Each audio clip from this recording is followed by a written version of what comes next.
All right, welcome to another episode of Coaching for Coaches. I hope this finds you well. I'm your host, Miles Grant, as always.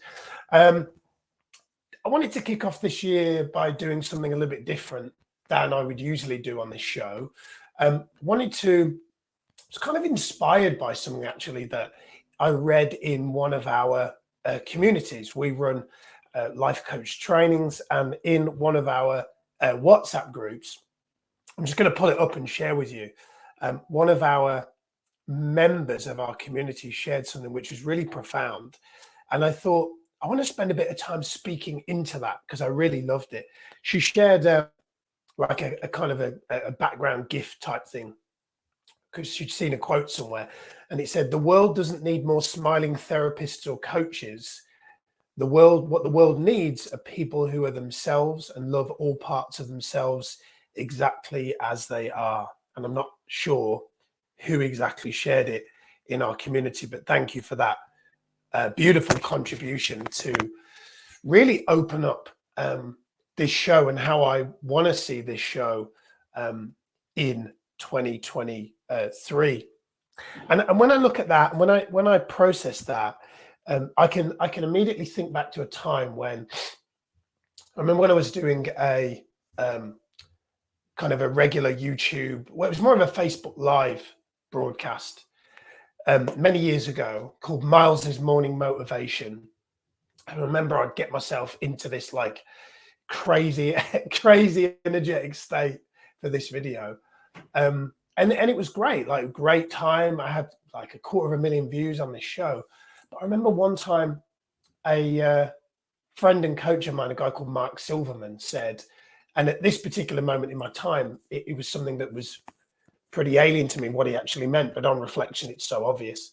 He said, "Miles, I love your show, but I'd love to see the other side of you." And at the time, I didn't know what he meant. And I now know what he meant. And what he meant was, what he was seeing in the video was a smiling coach, right? He was seeing me only showing one side. And this, I think, is a thing I really want to speak into more in 2023, which is this almost illusion and myth that when you become a coach or a therapist, it actually means that you've got all your shit together and that you're essentially fixed.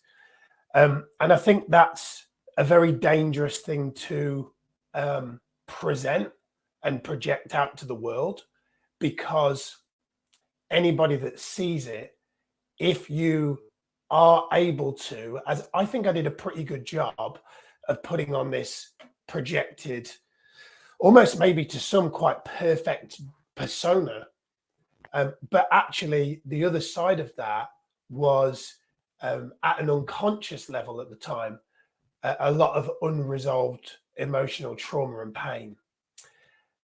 And so although it was probably a positive message to send out, and it probably made a lot of people feel like good, the problem I felt was that it sent out a message that was incongruent, wasn't me fully integrated, and was frankly impossible to live to, like minute by minute, hour by hour, 24 hours a day. And so yeah, I love that, because I truly do believe the world doesn't need more smiling coaches. Like one of the big things I'm a big advocate for is this word vulnerability. If you've never studied Brene Brown's work, I highly recommend you do. In fact, I literally just had a podcast on of hers this morning, interviewing a guy called Chris Germer, who wrote a book with Kristen Neff called The Self-Compassion Workbook.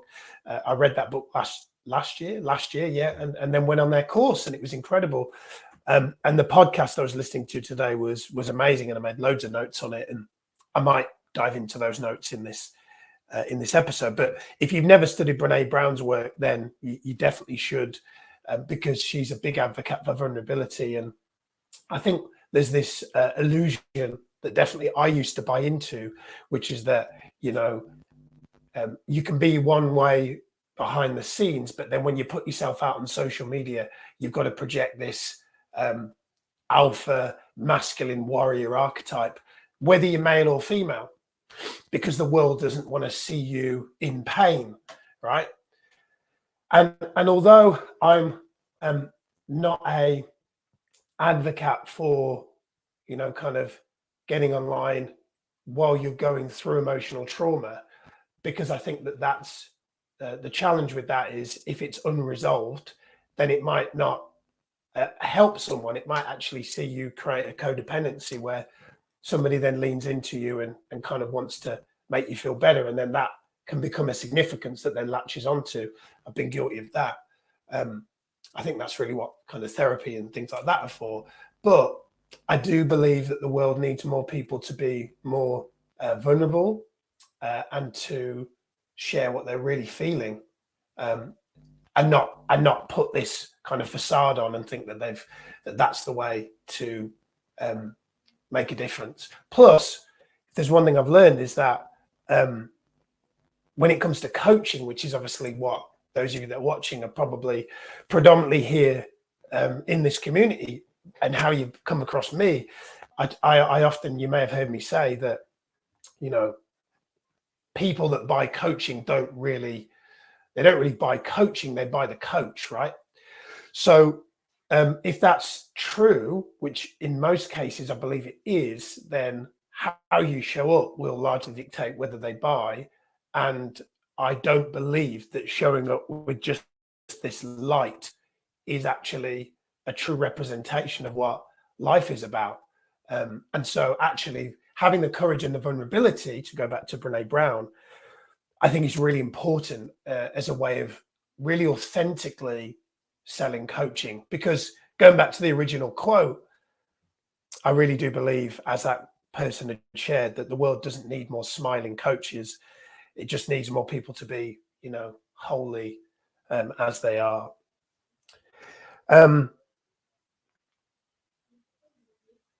Speaking on that, just something that I just want to kind of share, because you might not know this, but obviously it's just been Christmas period and we've had a crazy few weeks.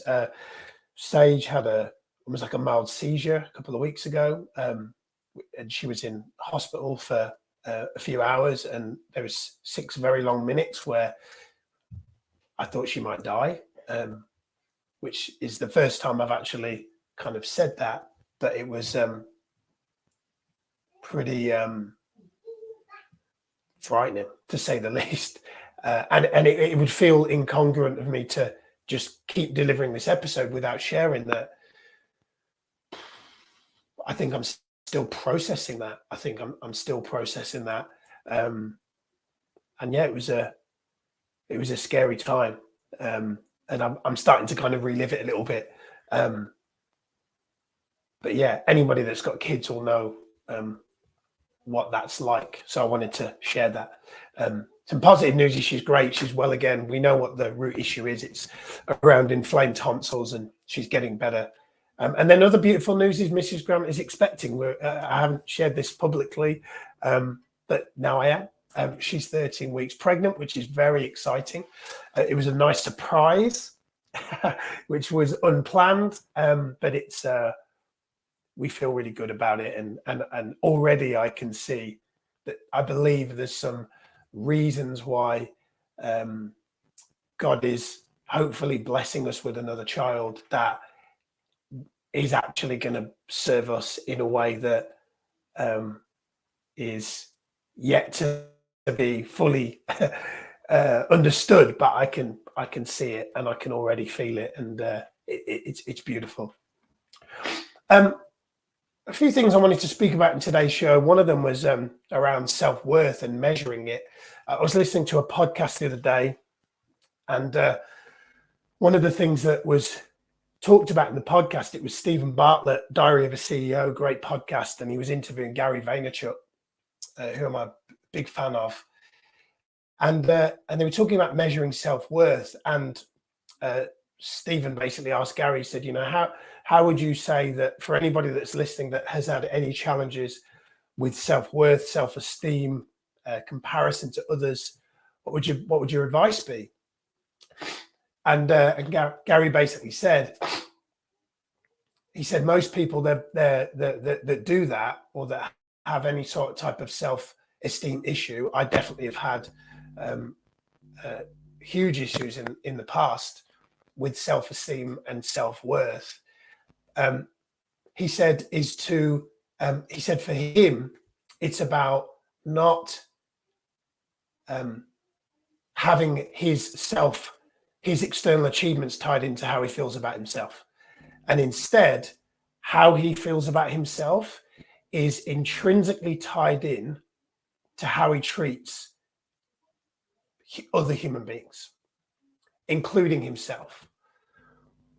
And so for me, that really resonates, because if you think about it, whatever you achieve, like, that can go away. It probably will go away.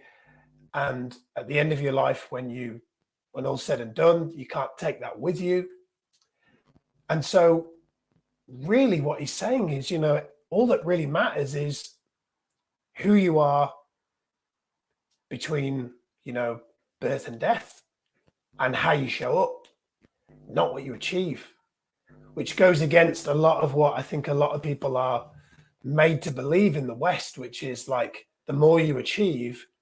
I had this belief a few years ago, which is that if I achieve a certain level of success, my self-esteem and self-worth will be good.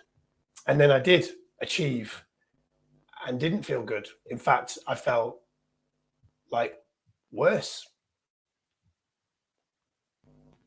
which ties into the point that, and it's really interesting that, actually, because something I've learned is it's really easy to tell, the cliched saying, money won't make you happy.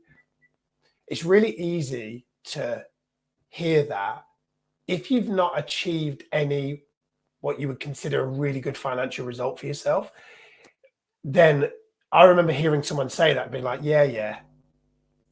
But then I achieved a financial result that I would have dreamed about, and achieved some other external things I would have dreamed about, like meeting the girl of my dreams and building a business that was literally like, would have dreamed of a building, and then being really like in my pain body and like depressed. And it wasn't till I got on the other side of that I was able to go, yeah, money and achievements really don't make you happy. But I almost felt like I needed to experience it for me to actually say it from a place of, I know, because I've been on that other side. And I truly do believe that the way to measure self-worth is how you treat yourself and how you treat other people. It's not money, fame, achievements, cars on the drive, anything like that. Something else I want to talk to you about in this show.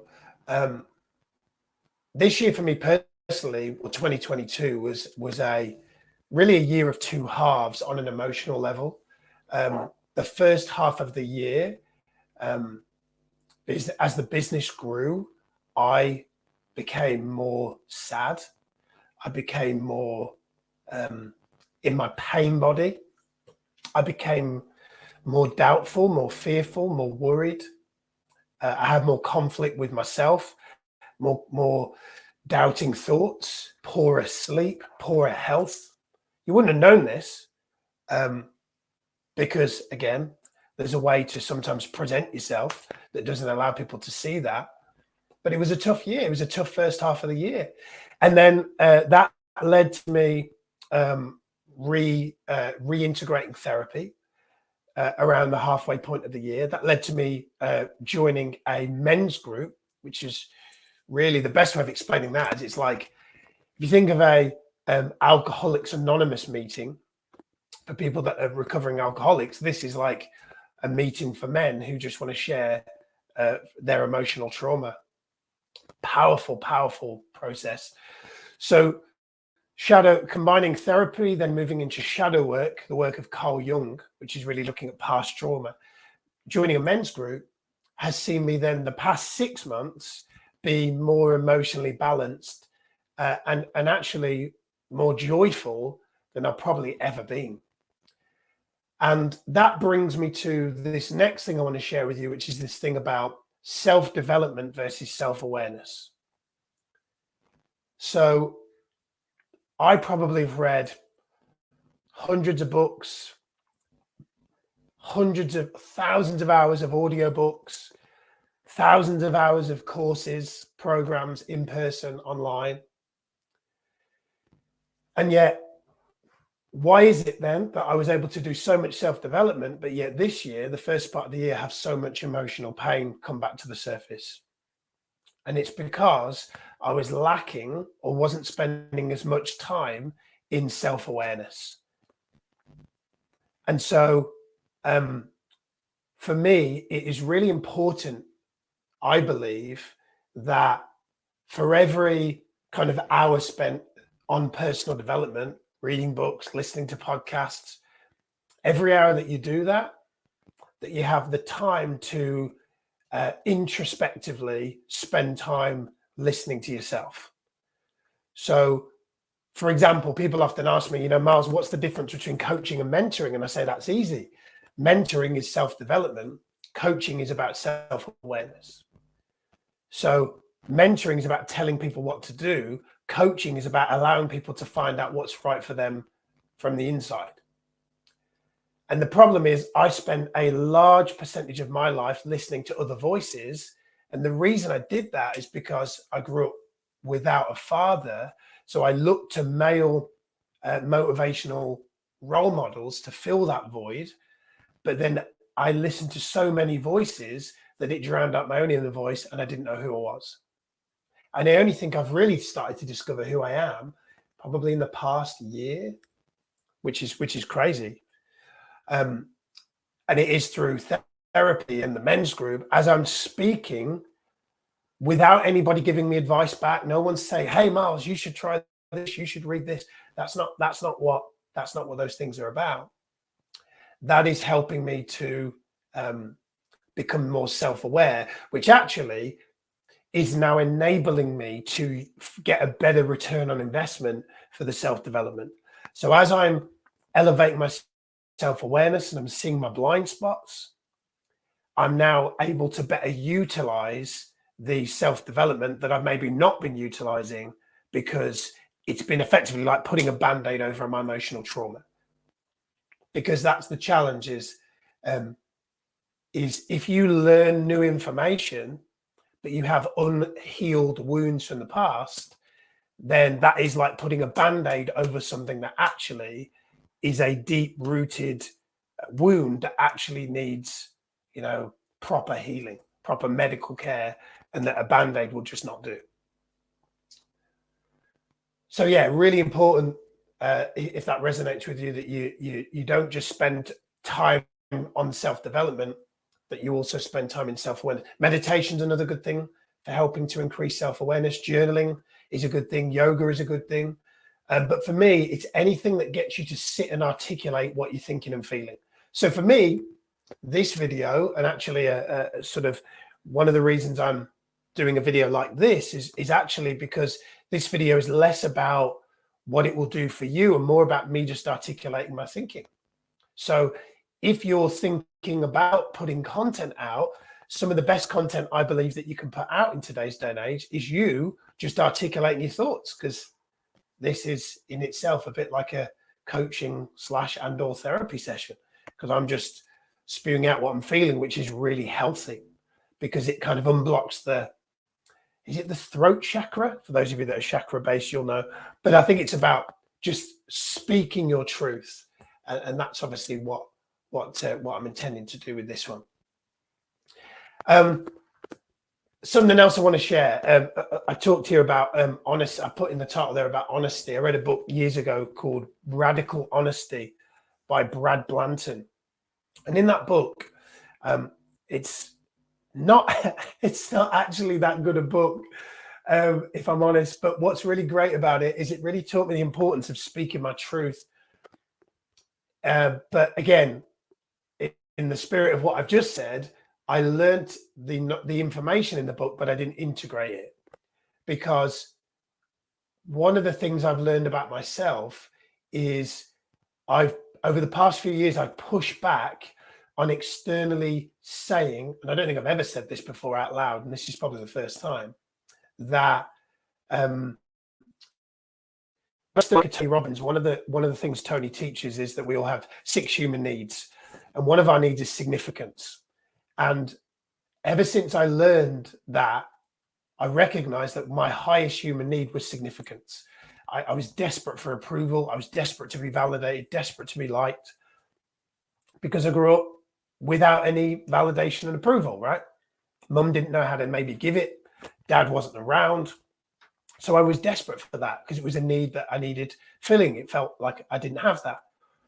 So when Tony taught me this, I recognized that I'd been doing that. So I did everything I could to push that away. So much so that I literally would go about getting significance by telling people I don't need significance, which is just another way of getting it, right? It's ironic, but looking back on reflection, I couldn't see it.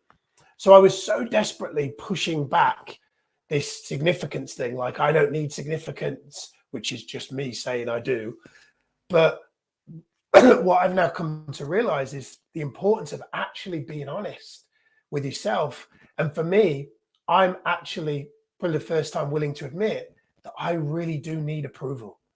I need to know that this video is useful. I need to know that this resonates. I need that. And I don't just need it for the significance, because I need it because I want to make sure, I want to connect, and I want to make sure that I want this to resonate. I want this to help people. I want the significance of that. I want to make a difference. I want this to land on people. I want this to help. I want people to say, Miles Grant changed my life. Miles Grant's course changed my world. I want that. And I've spent a few years thinking that that was a bad thing to say.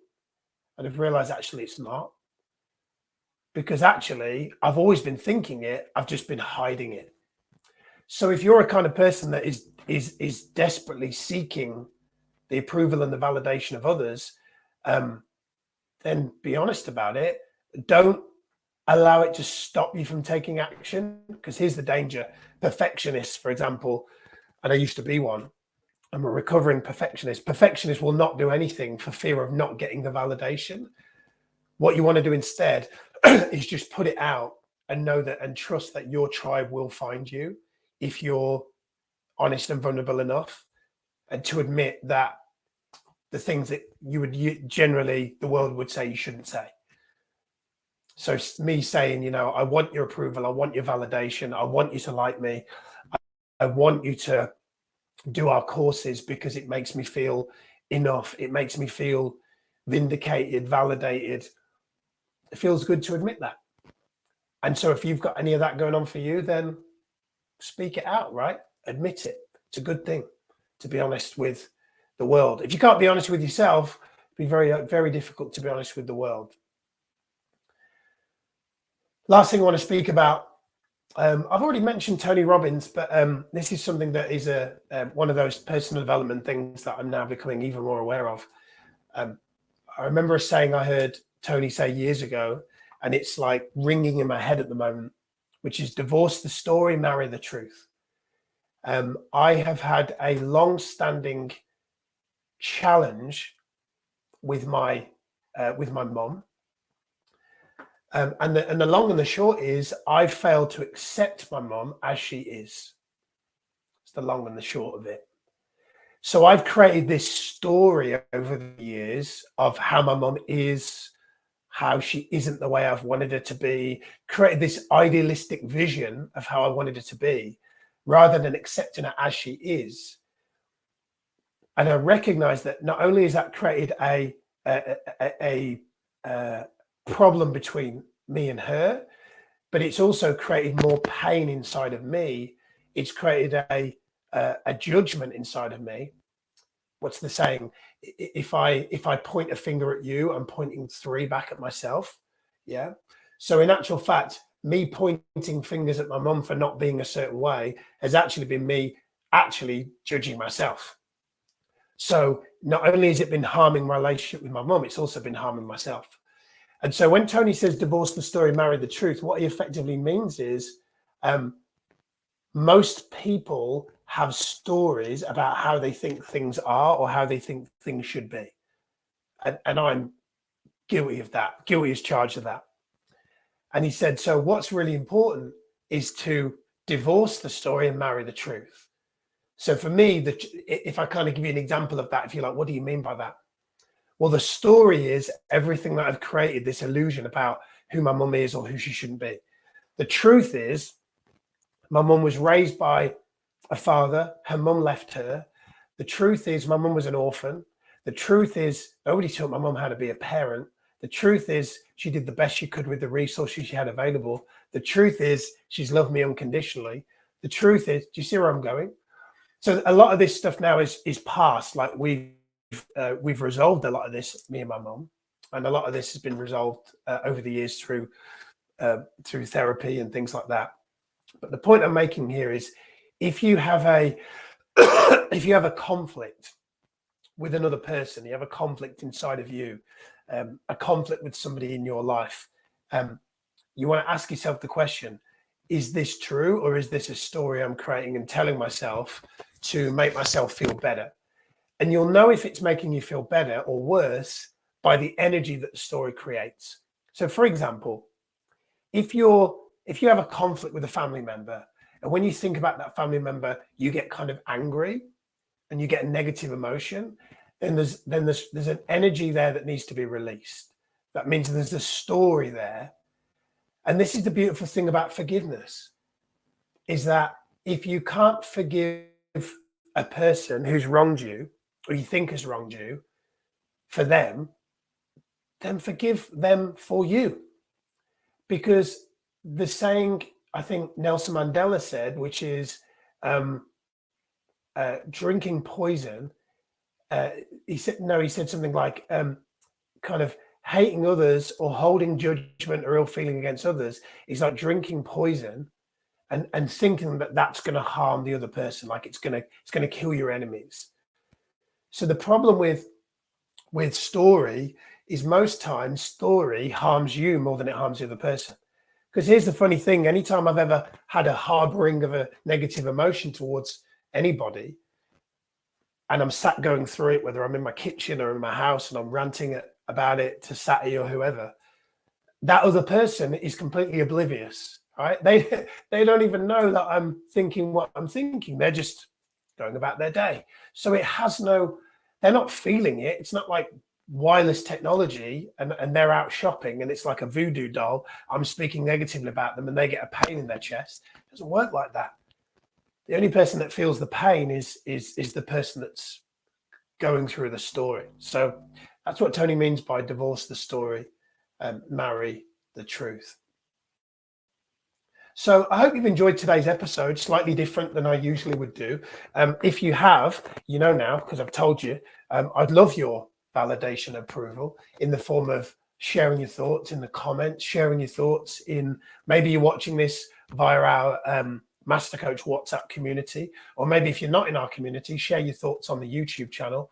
But I would love to know what your thoughts are around this, what resonates with you, what maybe you take away and what you feel you can apply in your own life. That's it for this week. I hope you enjoyed it. And if you have, let me know, because if you want to see more shows like this, then this might be a common theme moving forward. Anyway, God bless you, and I'll see